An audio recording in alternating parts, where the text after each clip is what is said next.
एक बेटी ने अपने बाप को चिट्ठी लिखी। अब ये कहानी चल रही है, इससे कुछ समझना मैं क्या कहने जा रहा हूं। मम्मी पापा, भगवान की कृपा से आप भी अच्छे होंगे, मैं भी अच्छी हूं। मैं यहाँ खुश हूँ, मैं यहाँ ठीक हूँ। बस थोड़े दिनों पहले मेरे हॉस्टल में आग लग गई थी, जिसकी वजह से मैं थोड़ी आग में जल गई, तो थोड़ी सी तकलीफ थी। वो जब तकलीफ हो गई कि मेरे यहाँ आग लग गई, तो एक लड़के ने मुझे आश्रय दिया, उसके अपार्टमेंट को उसने मुझे रहने के लिए दिया, तो मुझे बहुत अच्छा लगा। प्रकृति ने मुझे मदद की, मैं ठीक हूँ। जब मैं उसके अपार्टमेंट में रहती थी तो मैं उससे मिलती जुलती थी। उसके जो बीमारी का इन्फेक्शन था वो मेरे भी इन्फेक्शन आ गया, लेकिन अब मैं ठीक हूँ। और मैं आपको ये बताऊं आने वाले टाइम पे कि मैं उससे शादी करूंगी, उससे पहले मैं आपको ये बता दूं, क्योंकि मैं प्रेग्नेंट हूं, इसलिए वो प्रेगनेंसी दुनिया को पता चले उससे पहले मैं आपको बताऊं कि मैं उससे शादी करने वाली हूं। बाकी सब ठीक है। और आप इस बात को जानकर खुश होंगे कि आप नाना नानी बनने वाले हैं। आप और हम बहुत खुश होंगे जब मैं उससे शादी करूंगी, ये खबर मैं आपको देने वाली हूं। बाकी सब ठीक है। और आप बताओ आपके यहाँ कैसा चल रहा है? मेरे यहाँ सब ठीक है। और मैं आपको जानकारी दूं, मेरी जिंदगी में सब अच्छा चल रहा है। बस एक टॉपिक था कि मेरे एग्जाम थे और मैं केमिस्ट्री के पेपर में फेल हो गई। ये बात मुझे आपको बतानी थी। और सच बताऊं तो मुझे बात सिर्फ यही बतानी थी कि मैं केमिस्ट्री के पेपर में फेल हो गई। उससे पहले की सारी बातें बेकार थी, वो सब झूठ थी।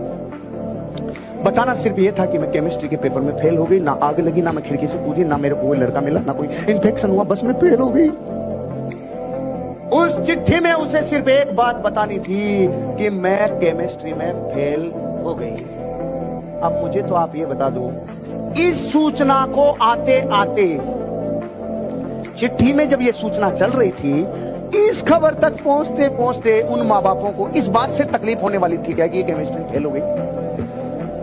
उसने इतने बम फोड़ चुकी थी वो पहले, इतने बम कि वो लास्ट में तो सूतली भी नहीं, वो लक्ष्मी छाप भी नहीं था उनके लिए कि अरे भाई लक्ष्मी कोई बात नहीं, तू फेल हो गई। तो बाकी तो सब पहले वाला कि नहीं, पहले वाले में मस्त रहो, पहले वाले में कोई टेंशन नहीं।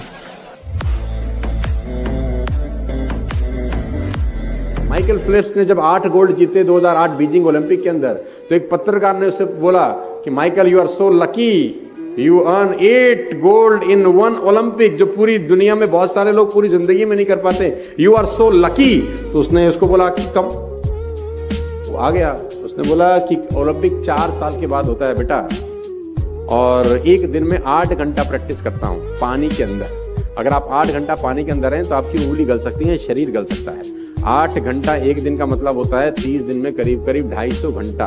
एक साल में उसने बोला कितने घंटा हो गया? उसने बोला इतना।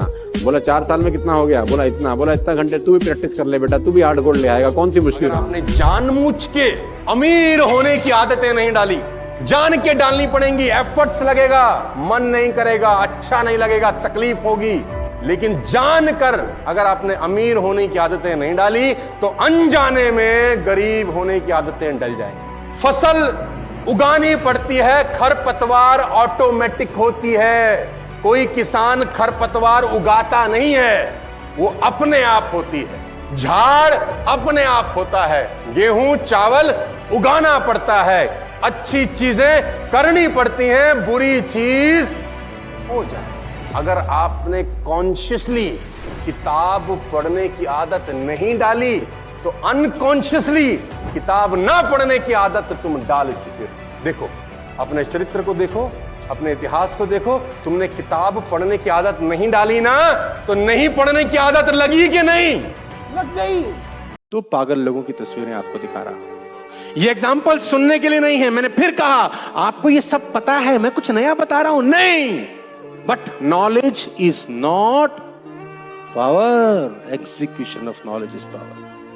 वो अमिताभ बच्चन जिसको रेडियो ने रिजेक्ट कर दिया कि तेरी आवाज बहुत खराब है, वो अमिताभ बच्चन जिसकी 17 फिल्में फ्लॉप हो गई जब जंजीर आई उससे पहले, लेकिन पागलपन ही तो है कि आदमी लगा है पागलों की तरह कि कुछ करके दिखाऊंगा। वो आदमी जिसकी तस्वीर आप दाएं जगह पे देख रहे हैं, 10,000 टाइम फेल होगा। कहना बड़ा आसान होता है, 10,000 टाइम फेल हो। अच्छा हमने 100 बार सुना, 100 बार सुनाया लोगों को कि ये 10,000 टाइम फेल हुआ, फिर इसने बल्ब बना दिया।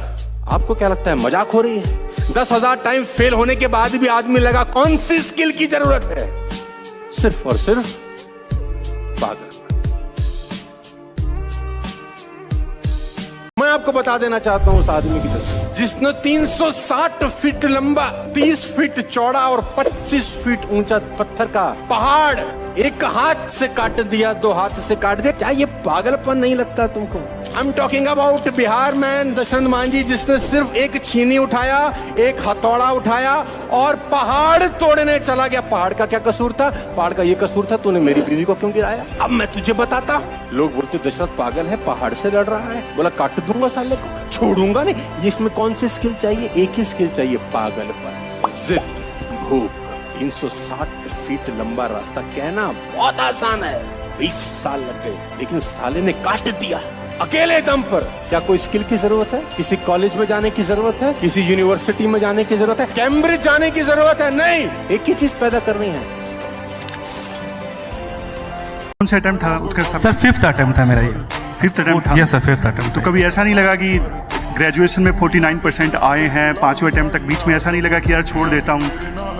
रिलेटिव्स ने क्वेश्चंस नहीं रेज किए? सर बहुत लोगों ने क्वेश्चन तो बहुत सब मजाक, मेरे दोस्त ही मजाक उड़ाते थे कि भाई ये एसएससी तो कांस्टेबल का एग्जाम था सर, उसमें भी मैं फेल हो गया था सर 2018 में। सर फिर यूपी पीसीएस में लगातार बैक टू बैक मैं फेल होते गया फिर सर।